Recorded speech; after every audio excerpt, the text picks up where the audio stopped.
Hello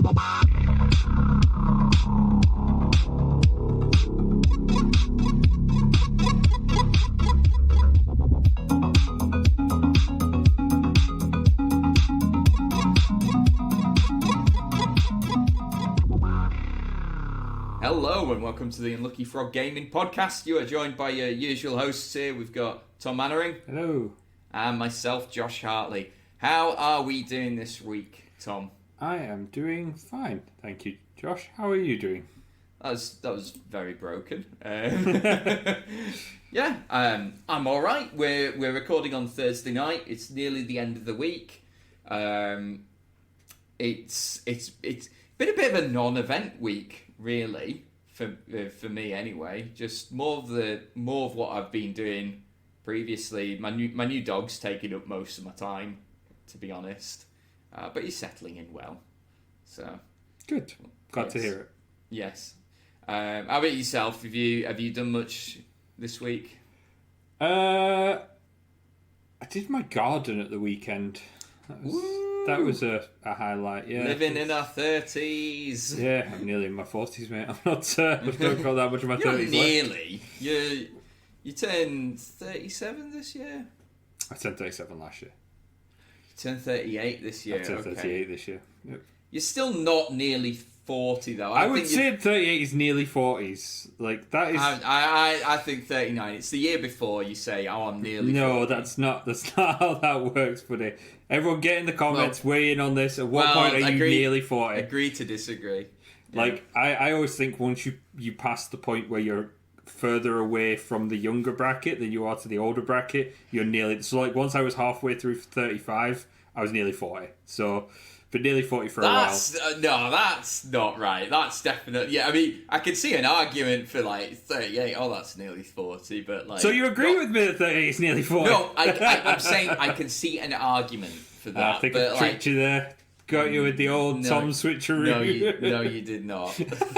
Shut up.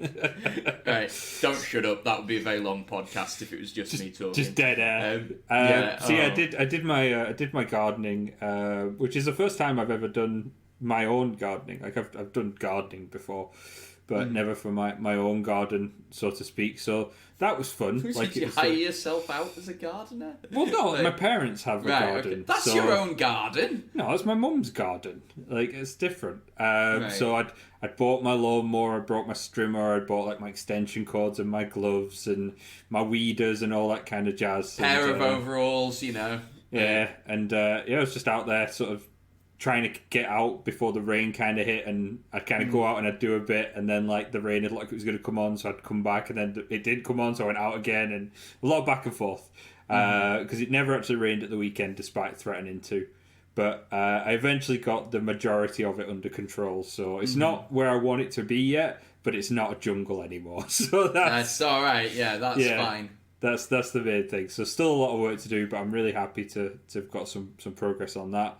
And then beyond that, I have basically the way my role-playing weeks work. I have 1 week where I do Pathfinder and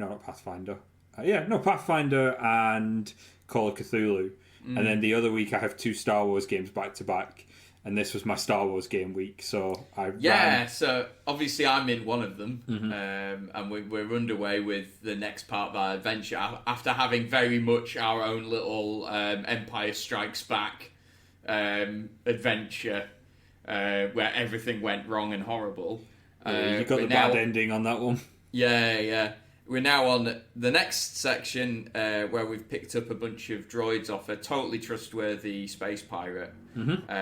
And something has gone wrong with our ship now that we've got like these thousands of droids on board. Yep. So I'm sure that they're unrelated incidents. Yeah, they're completely unrelated. Not to mention other factors that you'll find out in the next session. But no, that was really fun. Kind of getting into a fresh story. We're on to episode 7 now of our little saga. We've met Dave's new character as well. You have met Dave's new character as well. So obviously after his traitor has been written out, he has come back in as a Wookiee mechanic. Of course. So we've got a very tech-heavy team between you and him and the rest of the party. So he was kind of introduced. It was weird actually because we've not had a Wookiee appear, I don't think, yet. And we got to... It's like buses. We had 3 Wookiees in one episode. Because there was Dave's new character, there was a Wookiee pilot, and there was a Wookiee drunkard as well, all in the one session. So, yeah, you don't see any Wookiees and then you get 3 at once. So that was fun. I really enjoyed getting into that new storyline, and I'm looking forward to seeing what happens with that. How's your Fox guy? How's he doing? He's doing all right. Yeah, he's doing okay. I played that game last night. So we had quite a small game. We had 2 pit players that couldn't make it, but we decided to still play. Kind of got a bit of a comeuppance. Basically, we're playing sort of smugglers, and we're kind of the scum and villainy side of things. We're not evil, but we're a bit on the dodgier side. But we've got a girl in our group, one of our party, who is she's force sensitive, and we're playing during the Old Republic, but it's a period in the Old Republic where the Jedi have kind of lost, and the Sith are in power. Right. So the timelines. Yeah. So she is kind of struggling to kind of recognize her powers in this kind of difficult situation. So we'd met this other Jedi woman, and the 2 of them had kind of formed a friendship, and I basically tossed that girl out on her arse because I was like, well, she's not a paying customer, so she's not staying on my ship, and she got killed, and we basically found her body last night in the game. She'd been killed by a bunch of gangers that we'd initially rescued her from, and then I'd kind of tossed her out on the street because she wasn't paying, and then she's been killed. So I think it's probably going to be a bit of a turning point for my character, because his dismissal of this woman has ended up with her being dead. So we've kind of gone out looking for revenge on this gang that killed her, because my little fox man, he's not a fox man, he's a squib. They're not foxes, but they kind of look like foxes. Yeah, everyone calls him a fox man. Like it's pretty much Foxy Bingo. Foxy Bingo. So we're going out looking out for this guy who's responsible for killing this Jedi girl. And then at the end of the episode, we basically had broke into one of his warehouses where we found out he was keeping some other Jedi prisoners. We found he killed one of the other Jedi who was keeping prisoners, and we found the one surviving Jedi, which is a little Rhodian child. Oh. So we now have a little Rhodian child Jedi to deal with, and I can't kick a kid out on the street, so I guess we have a kid now. Okay, cool. So that's going to be interesting to see how that pans out. The kid's probably as big as my dude. My squib's only like 3 foot tall. Yeah. So it'll be interesting. See how that pans out. But no, it's going well after I took a beating in the last session. So that's really been my games. I've got a couple of games I'm running this weekend. I've got Pathfinder on Saturday, and I've got Call of the Netherdeep on Sunday. And I know you've got a game that you're running this weekend as well. Yeah, tomorrow night, Friday, I've got my friends coming over to play part 2 of the Stranger Things starter set for Dungeons and Dragons. So, to fill people in if they missed the episode where we were talking about this previously, we got about halfway through the scenario, and I wasn't trying to hurry them because they were really enjoying actually doing role playing, which was great to see, like, people who are new to Dungeons and Dragons like really throw themselves into it and really enjoy it. So I didn't want to interrupt that. So we only got halfway through. They managed to get halfway through without a single fight as well. There was all like investigation and negotiation, basically. That will not be the case in this session. There are adversaries they're going to face that will not give them a choice. So I've got a bit of prep work to do for that. I mean, I'd read through the whole adventure previously, but I'll read through the second half of it again, get my maps drawn in anticipation. One of the sections is really cool. The next section we're about to face is the Cursed Labyrinth, and it's randomly generated. You roll dice to see how the labyrinth turns out, which is that's neat. interesting. Yeah. We'll see how that goes. So are you gonna pre-roll that, or are you gonna get them to roll it as you go? I'm gonna get them to roll it. I want them to. I want them to know that it's all randomly generated. I don't know why, but yeah, it'll be fun. Are the encounters within it randomly generated Yes. as well then? Right, okay. Yes. So depending on what they roll, they might face off against troglodytes or skeletons. Or, nothing like too intense, but no like, Tarrasques around the corner. Yeah. Surprise! But they have to hit a certain encounter to get out of it. Right. So I'll let them roll for a bit, and don't tell my players this, but after a certain period of time, if they haven't hit the particular encounter they need to hit, they'll you come across this guy. So I can tell you what's going to happen. I know exactly. They're never going to roll that, or no, they're going to roll it. It's going to roll. They're going to roll it first immediately. It will be literally the first. So I remember. Did you ever play Warhammer Quest back in the day? Oh yeah. That had random room generation, and I remember. Ever faced a bloodthirster in the first room? I remember like on more than one occasion we'd go into the dungeon and you'd have like a corridor, like a 5 foot wide corridor that just goes straight, and then room number 2 would be the final room. Yeah. So it's not even really a dungeon at that point. It's just an entryway. You know? It's not even a house. It's one room. Yeah. What do you call it? It's a bus shelter. It's a bungalow. The demon's This bungalow. massive demon in a bungalow in a cul-de-sac. It's got a little Zimmer frame and that. Yeah. Help me get around. These damn mortals. Pestering. You're doing graffiti all over the place. Get a right to me, MP. That is just too real, Josh. That is part of the problem with random room generation. There's a couple of resources for Pathfinder and D&D where they have random dungeon generation, and on a couple of occasions I've tried to use it, and I've just ended up with some nonsensical messes, and just 2-room dungeons or dungeons that go around and crash into themselves and all kinds of problems. So do you know what though? It will still be a fun experience if that's what ends up happening. Definitely. Magic. Do you know, like, it's fine. You can build narrative out of these kinds of things. So like one thing that Colin did for a game years and years ago, and I don't know if this was intentional or if it was born of kind of an accident. He was running I think it was 3rd edition Dungeons and Dragons, and we went into this dungeon, and it was just it made no sense, right? Like the dungeon layout was terrible, like the ecology of the dungeon didn't really work. You had monsters next to each other that would kind of be eating each other. There were these like ridiculous traps in it as well that were just like, why would you put this trap anywhere, let alone in your own dungeon kind of thing. And Colin, and again, I don't know if this was intentional or if it just kind of happened over time, but it became basically this villain's MO was that he was a lunatic. He was this lunatic architect who just made these absolutely nonsensical dungeons. And he was like, he had like a nickname like the Mad Architect or something like that.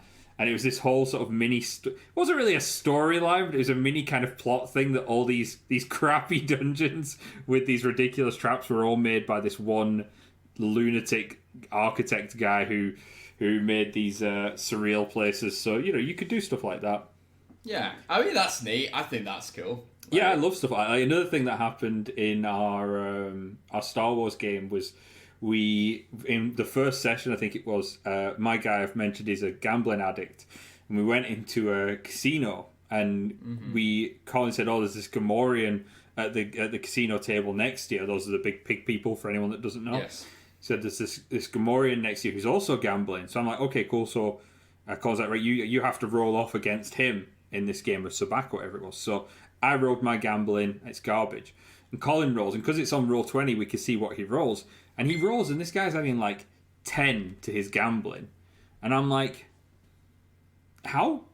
You can't even get a skill that high, Colin. Like, how is this guy this good? And this was after this exchange had happened. So I'd lost this guy, obviously. And then I'm like, at the end of the session, I was like, how do you get that good at gambling? And Colin, I think Kenny, who's in our session, or maybe Ian, one of the other players, had said, like, you could do it if, like, he builds like specifically into gambling and like takes these specific traits that buff it. And basically Colin's written this Gamorrean as this like gambler savant who's now hosting his own like open event because he and this was just a random Gamorrean who Colin just gave him a roll that was too high for what someone should actually be able to roll. And it's become this whole thing of, he's called Mork Vest, and he has like this reputation as being this, you know, gambling savant, and now he has his own tournament and that, and it's you make these mistakes in games, whether it's dungeons or NPCs, and rather than going, oh no, that didn't happen, you've just got to roll with it and just go, yeah, no, that's canon, that's how that is. It's totally legit that this Gamorrean is a gambling legend. Yeah. So it's all fun. Excellent. Well, I'll let you, and I'll let all of you listening know how that gets on, and so stay tuned. But in terms of news this week, it would be deeply remiss of us to not mention the fact that next weekend, the bank holiday weekend here in the UK, it is UK Games Expo. It was on last year at a reduced level. We've been having a look at the exhibitor map and with the events on. I think it's safe to say it is back in full swing now this year, which is great to see. Certainly looks that way, yeah, from what's on their website. So that's good for people that want to get back to the convention scene. I know you were kind of on the fence about going, but obviously you've got other responsibilities now. I have a greyhound to look after, so no conventions for me for now. I'm sure once Red is all settled in and he can have sleepovers. Get his friends round.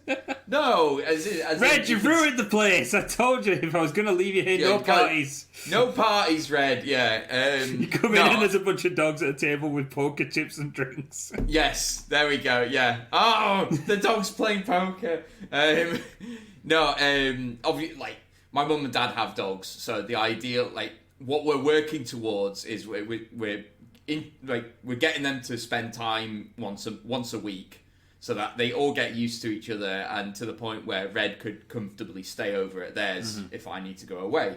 So that's what we're working towards anyway. So no conventions for me. And you decided a while back that you weren't gonna do UK Games Expo as well, didn't you? Yeah, like UK Games Expo it's a big commitment travel wise for us.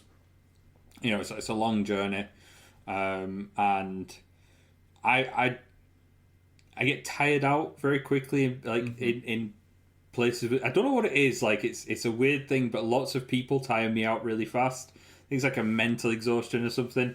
So that the year we did it, I had a lot of fun. I don't want to understate how much fun I had at UK Games Expo, because I did really enjoy it, but it killed me for like 2 or 3 days afterwards. Yeah. Plus, I got like con crud as well, so I was ill as well at the tail end of it. So, yeah, it's something I'm happy to do every now and then, but every year it's probably not one for me. Yeah, I think I'll go back next year, but just like no, this wasn't the right time. But we shall observe from afar what happens, and we've got people. We know people who are going to it, so we'll be speaking to them. All the Tabletop Scotland guys go down for it, so I'm keen to hear from them how they enjoyed it this time around. We're having a look. I mean, all the major people you would expect to be there are there. Games Workshop are now back this year. If I remember correctly, they weren't attending last year when it was at the reduced capacity. But we've also got Catan, one of the major sponsors as well. We've got the likes of Paizo are there. They usually have a presence, and they're really pushing a game called Dinky Dungeon, which I've heard very little about. Same. Yeah. So we'll find out more from them as to over the weekend as to what that's all about. One publisher that usually is in attendance and isn't this year for one reason or another is Cool Mini or Not, or CMON as Tom likes to call them. No CMON at UK Games Expo. Stop it. Stop. I'm stating a fact. I don't know what your issue is, Josh. I don't know where your head is going. I'm just observing that there will be no seamen at UK Games Expo this year. Can you refute my fact? Can you refute what I've said? I don't believe you can. Right, moving along from there. The other guy, we were talking about this before we hit record. The other guys who aren't there, the other big player anyway in the hobby is Wizards of the Coast. Never seem to come to UK Games Expo, but I think I'm right in saying they don't do Essen either, which is humongous. So they obviously just don't do the European conventions. They just stick to North America, which if that's the policy, I guess. It seems so strange though, like, you know, when, and I mean, maybe they have the luxury of just not needing to do it, you know, maybe there's a bit of almost arrogance to it, for want of a better way of putting it. I mean, like, you see Chaosium there, you see Paizo there, you know, loads of the other companies show up, you know. Ravensburger, Haber, yeah. Cubicle 7 show up. But yeah, for whatever reason, they just don't show up. So I suspect it's more down to them being owned by Hasbro, and Hasbro just saying, no, we're not spending money on shipping you guys out and you know, to do the cons over there, because it must be significantly cheaper to do it in the United States. I mean, sure, it's expensive, right, for that kind of stuff, for obviously like shipment and stuff, but you get value back in other ways. You know, I mean, when I worked the Paizo booth at UK Games Expo a few years back, like the amount of positivity it generates at that event, you know, the amount of people like we would get. So I ran demo tables for Starfinder the year that released, and the amount of people who would stop up and be like, "What's this?" And I'm like, "Oh, it's Starfinder." Like, I've never heard of it.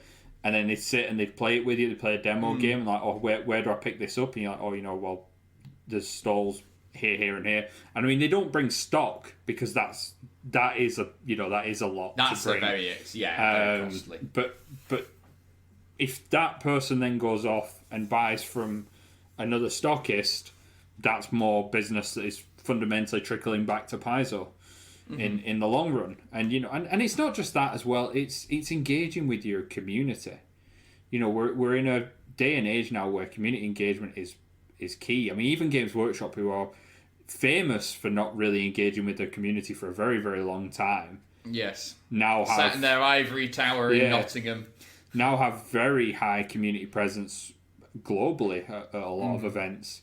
You know, and Wizards have some great community presence in the States. They have some great community presence online. But then they just seem to kind of go, this isn't our business. You know, it's not our circus, not our monkeys kind of thing. And I think like maybe part of it, it's not really a good argument because Games Workshop fall into this same category, right? But like what's the exact phrase? Both Dungeons and Dragons and Magic the Gathering, the two products that Wizards push. Well, they're their two biggest lines anyway by a long shot. Yeah. They are both lifestyle games. That's the phrase I was looking for. So maybe they think to themselves, well, people who go to cons like UK Games Expo, they dabble with a lot of different things, whereas our core market, I would say a lot of people who play D&D, all they do is that is their hobby. Their hobby isn't tabletop gaming. Their hobby is Dungeons and Dragons. I'm not going to say the majority, but I would say a significant chunk would probably fall into that bucket. And definitely the same for Magic the Gathering. I knew plenty of people whose hobby was Magic the Gathering, and that was it. So I agree with you on 50% of your point. 100% Magic is a lifestyle game. Like, yeah, purely because of the financial investment it seems to, you know, require. Not to mention the time it takes, you know, deck building, playing games and things like that. I do agree with you. Magic is a lifestyle hobby. D&D, I kind of disagree. I actually think the majority of D&D players are very casual. Don't get me wrong. Like, I'm not saying the majority of D&D players are lifestyle hobbyists. Like, I think you like what you just said there. I think the majority, like in terms of sheer numbers, the majority of people will dabble in D&D a little bit, like in here and there, and maybe have like one regular game, but that's it, right? It's not like Magic the Gathering where that's all you spend your spare time doing and thinking about the like. I mean, but, the funny thing is, I would consider myself a lifetime gamer, a lifestyle, not lifetime, well, lifetime as well, but lifestyle gamer of not necessarily Dungeons and Dragons, but role playing games, RPGs, in general. You know, that is probably my that is my primary hobby, and I spend probably at least 3 nights a week playing, and then a good bit of extra time prepping because I run games as well. Yeah. But I don't think, even in the RPG sphere, I don't think that is the majority. I do think there is a very, very active minority that do that. Yes. That you know, they're like me. They will buy every book that comes out for D&D and for, like I used to do for Pathfinder as well. And you know, they will probably dabble in a number of other systems as well. So I get what you're saying. I understand the point you're trying to make, and I don't disagree with the principle. I just think it's very resting on your laurels. Yeah, hey, don't get me wrong. I'm not trying to say it's a good decision. Yeah. I don't think it is at all. But that could be a factor as to why they don't. And part of the reason why I don't think it's a good decision at all is Games Workshop are there, and Warhammer of various flavors is probably like the most lifestyle hobby. Like I think most people who play 40k or Age of Sigmar or something like that is their main hobby. They maybe dabble with other things here and there, but it is so time and money demanding that there's not an awful lot else you can do with your free time if you're really, really, really into it. Yeah. No, I agree. And they are there. But I suppose it's a bit different with Games Workshop, with them being UK based as well. But it's not, because Games Workshop go to the American events. That's true. They do have. They do have a big operation in the United States as well. And like, Wizards don't have any offices over here. I know that they've got a printer, a printing plant in Belgium. Yeah. For at least for the Magic the Gathering cards. I don't know where they print the books for D&D, but I mean, in the big scheme of things, right? How much is it really going to cost you to send over half a dozen people? Like for me or you, yeah, that'd be a lot of money. But on a company scale, you know, that's a drop in the bucket, really. Yeah. For what you would get, and it maybe you don't see the financial benefit from it, right? Maybe it doesn't show the return investment, and I understand there is a bottom line element there, but at the same time, think how good that would be for the community. You know, I know that things like UK Games Expo and Tabletop Scotland as well, and other events, they host these D&D events, right? They do the Adventurers League, they do the multi-table specials, and I know that Wizards support those via they have basically the equivalent of what were venture captains in the Pathfinder Society, which are people that, you know, kind of run Adventurers League in the UK for them, kind of volunteers more often than not, and they send them over, like, you know, resources to support that. But imagine if you went to like one of those events and you go to UK Games Expo, and this is just me kind of being a bit fantastical about it, and there's a panel with Chris Perkins from Wizards of the Coast, or, you know, one of the other prolific writers or people involved. You know, it'd be so good for the community, it'd be so good for UK Games Expo as well. You know, bringing people in, because that would be a big draw for me. You know, to go outside of the podcast. As a gamer, like if I heard, Chris Perkins, or, you know, Mike Mason, I think it is, I can't quite remember his name off the top of my head, you know, or the people that have been involved with D&D, or like even, you know, people involved in the extended Wizards podcasting community as well. You know, you've got things like Acquisitions Incorporated, Critical Role, all these kinds of things, you know, and they're separate to Wizards and Hasbro, but there is an affiliation element to it. Sure. So, you know, if someone from that turned up, you know, just the crowd it would draw in and of itself would be not only great for UK Games Expo, but great for the hobby. You know, generating that enthusiasm and adding those extra bodies in, and bringing more of the community together. And you don't want it to be a D&D convention, but I mean, if it becomes that, is that a bad thing for Wizards? No, I suppose, yeah. Because that's something people pick up on. If you go to a convention, people notice the booths that are busier, and crowds are infectious. They draw more people in. So if Wizards did something like that, and they have something, that's really kind of pulling in the people, whether it's, let's say for argument's sake, you've got Acquisitions Incorporated signing books, or doing a live episode, or doing panels, or even if you've just got Chris Perkins and people like that present at the stand, that'd just be such a draw, and that would pull more people in, and potentially people who've lapsed out of the hobby, or maybe they're interested but they've not quite had that last push. They're kind of drawn towards it, and there you go, there's some new numbers, and then word of that spreads, and that's just my take on it. Yeah, I mean, the other thing that crossed my mind is, at least with Magic the Gathering anyway, they do have like the regular tournaments throughout the world, and I must admit, I've been out of Magic, I've been out of Magic the Gathering in an intense way for a while anyway. So I don't know because I know they stopped doing in-person tournaments.